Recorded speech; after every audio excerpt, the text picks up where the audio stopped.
அனைவருக்கும் வணக்கம். இன்னைக்கான அரசியல் அப்டேட்டில் பார்க்க போகிற ரொம்ப முக்கியமான ஒரு பரபரப்பான தகவல் என்ன அப்படின்னு பார்த்தீங்கன்னா, அமெரிக்காவில் சட்டவிரோதமாக குடியேறுபவர்களை வெளியேற்ற ட்ரம்ப் என்ன செய்ய போகிறாரு என்பது குறித்த தகவல் தற்போது வெளியாகியிருக்குங்க.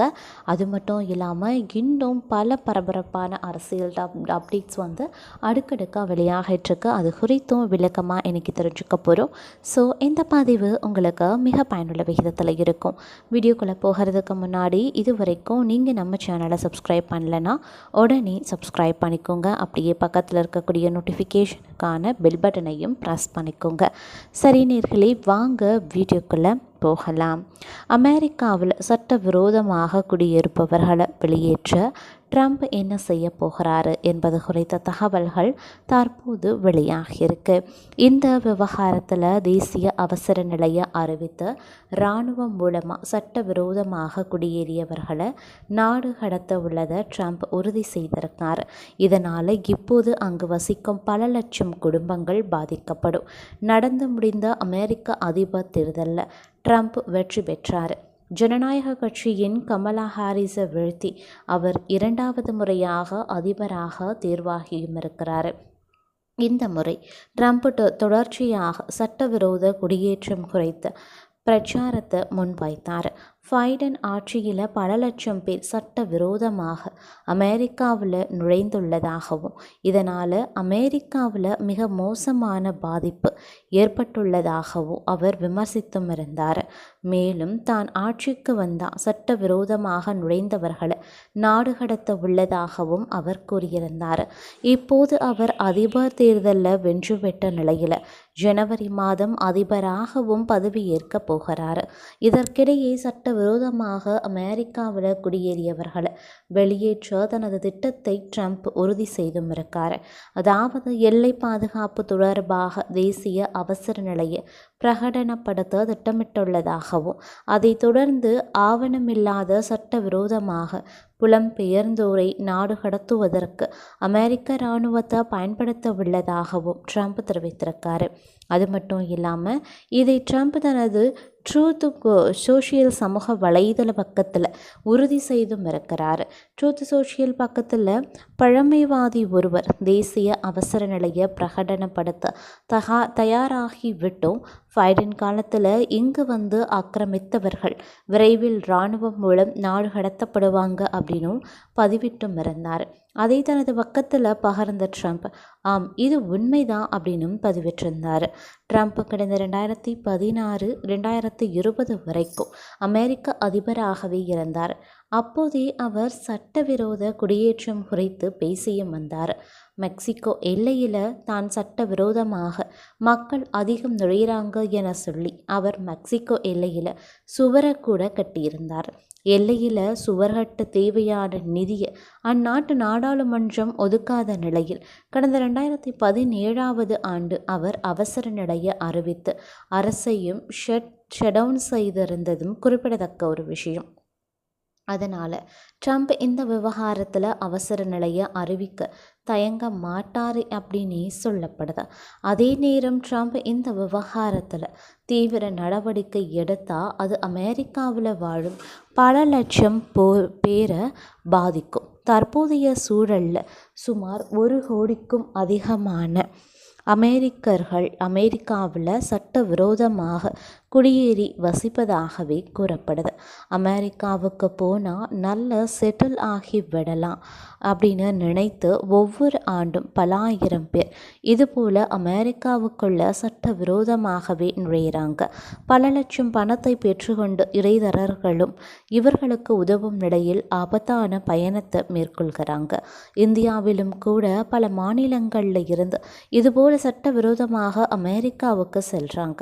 சமீபத்தில் கூட இதுபோல் சட்டவிரோதமாக அமெரிக்கா சென்றவர்களை அந்நாட்டு அரசு தனி விமானம் மூலம் மீண்டும் இந்தியா அனுப்பியிருந்ததும் குறிப்பிடத்தக்க ஒரு விஷயம் அப்படின்னு கூட சொல்லலாம். அதே நேரம் தேசிய அவசர நிலையை பிரகடனப்படுத்தவும் சட்டவிரோதமாக குடியேறியவர்களை நாடு கடத்தவும் இராணுவத்தை பயன்படுத்தக்கூடிய திட்டம் இருப்பதாக அமெரிக்க அதிபராக தேர்வு செய்யப்பட்டிருக்கக்கூடிய ட்ரம்ப் உறுதிப்படுத்தியும் இருக்கிறார். அமெரிக்க அதிபர் தேர்தலில் குடியரசுக் கட்சி சார்பில் களமிறங்கிய டொனால்ட் ட்ரம்ப் வெற்றியும் பெற்றார். வரும் ஜனவரி மாதம் அதிபராக முறைப்படி பதவியேற்றுக் கொள்ளவும் போகிறார். தேர்தல் பிரச்சாரத்தின் போது சட்டவிரோதமாக குடியேறியவர்களை விரட்டி அடிப்பேன் அப்படின்னு தனது கொள்கையை ட்ரம்ப் கூறியிருந்தார். அது மட்டுமின்றி அதிபராக பதவியேற்று 24 மணி நேரத்தில் உக்ரைன் ரஷ்யா இடையே நடக்கக்கூடிய போருக்கு முற்றுப்புள்ளி வைப்பேன் அப்படின்னும் ட்ரம்ப் கூறியிருந்தார். இந்த சூழலில் ட்ரூத் சோஷியல் மீடியாவில் ட்ரம்ப் தலைமையிலான ஆட்சியில் தேசிய அவசர நிலையை கொண்டு வரப்படும், இராணுவத்தை பயன்படுத்தி சட்டவிரோதமாக புலம்பெயர்ந்தவர்களை நாடு கடத்த போகிறாரு அப்படின்னு ஒருவர் பதிவிட்டும் இருந்தார். இந்த பதிவுக்கு பதிலளித்த ட்ரம்ப் உண்மைதான் அப்படின்னும் ஒப்புக்கொண்டார். இந்த பதிவில் சர்வதேச அரசியல் முக்கியமானதாக பார்க்கப்பட்டு வருகிறது அப்படின்னு கூட சொல்லலாங்க. இது ஒரு புறம் இருக்க, மற்றொரு புறம் பார்த்தோம் அப்படின்னா போர் நிறுத்தம் தொடர்பில் டொனால்ட் ட்ரம்ப் மற்றும் டொனால்ட் ட்ரம்ப் நகர்வுகள் அனைத்துமே தோல்வியில் முடியும் அப்படின்னு ரஷ்ய ஜனாதிபதி விளாடிமிர் புதின் தெரிந்து வைத்திருப்பதாக தகவல் ஒன்று வெளியாகியிருக்குங்க. அதாவது அமெரிக்க ஜனாதிபதியாக மீண்டும் பொறுப்பேற்கவிருக்கும் டொனால்ட் ட்ரம்ப் வெறும் காகித புலி என புரிந்து வைத்திருக்கக்கூடிய விளாடிமிர் புதின் அவர் ஆட்சிக்கு வரும் வரையில் காத்திருப்பதாக உலக விவகார நிபுணர் ஒருவரும் சொல்லியிருக்கார். புதிய அணுசக்தி கோட்பாட்டிற்கு ரஷ்ய ஜனாதிபதி ஒப்புதல் அளித்திருப்பது ட்ரம்ப் மீண்டும் அதிகாரத்திற்கு வருவதற்கு முன்னரே முதன்மையான நடவடிக்கைகளை முன்னெடுக்க வேண்டும் அப்படிங்கிற புதின் வேகத்தை காட்டுவதாக அவர் குறிப்பிட்டிருந்தார்.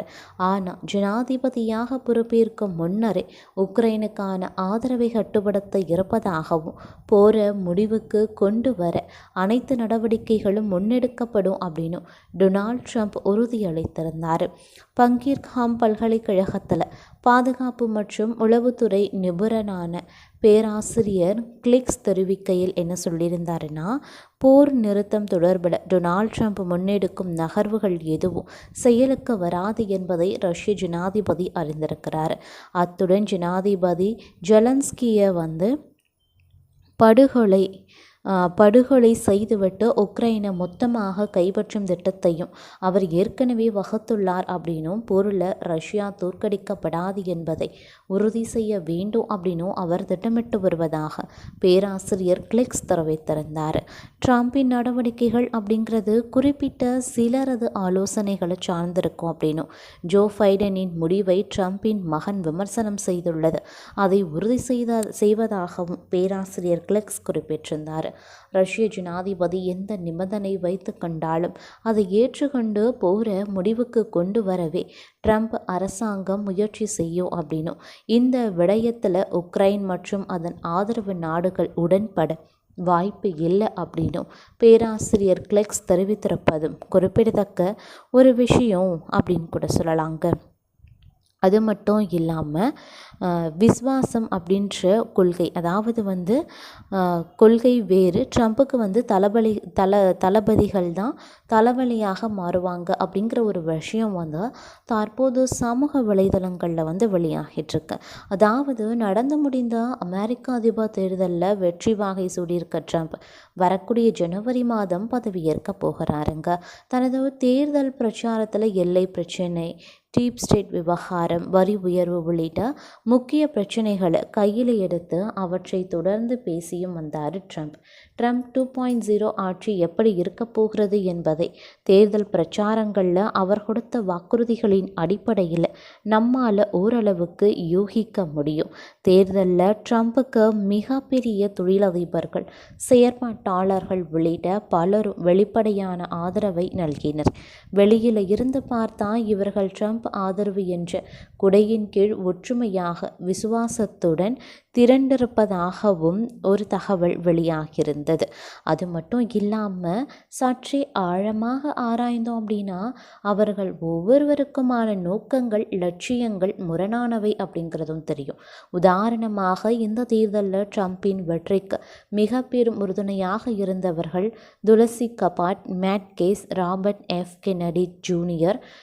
இந்த மூவர் கூட்டணி ட்ரம்புக்காக தீவிர தேர்தல் பிரச்சாரத்தில் ஈடுபட்டது.